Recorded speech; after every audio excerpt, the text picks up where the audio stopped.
After my years, and obviously, we had some good times, Mo. We had some great times. Ladies and gentlemen, you wouldn't believe how much mature this guy is. Hey. Not in a bad way. No, I'm just saying, you. hey, he was a ferocious competitor, and nobody could get buckets like this guy. Sometimes I don't think you guys give yourself credit, dude.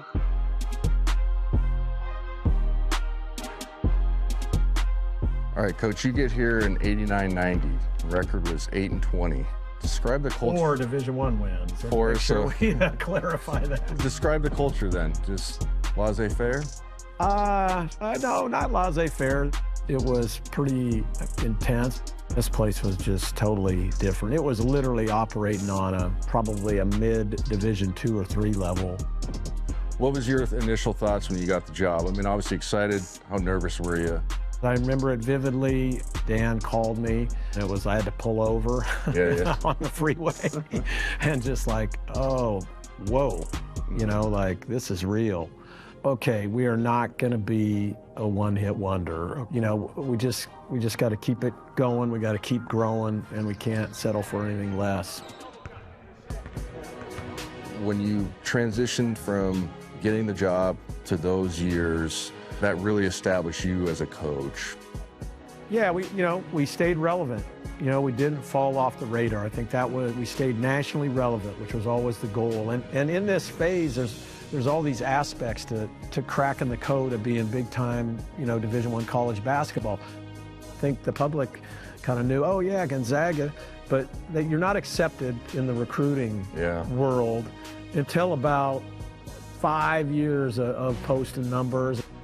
And then, believe it or not, the last code to crack is scheduling.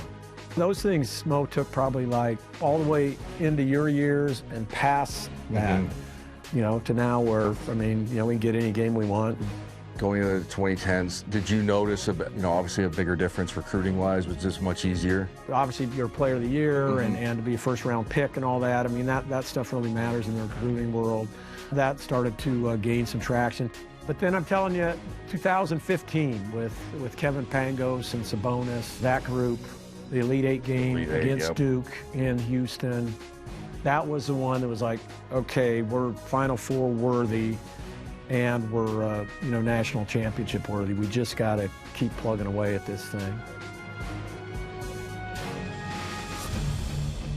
2017, make the first Final Four. Awesome team. How special was that just for you as a coach and kind of grinding it out here to finally get there and reach that hump? Yeah, it was remarkable. Yeah. It was just, something you'll remember for a lifetime, just like the gold medal and all that. And we had a night that was the most memorable night. Awesome. We had Kobe talk to our team at our film session. It was incredible. And then at the end of the film session, I opened up the doors and every player that had played at Gonzaga that was able to come to the Final Four, probably 75 or so. Yeah, it was a ton of us. Walked in and lined up and greeted every one of our players. Hell, I'm going to start maybe crying right now if I don't watch out. Gonzaga is going to be playing for the national championship.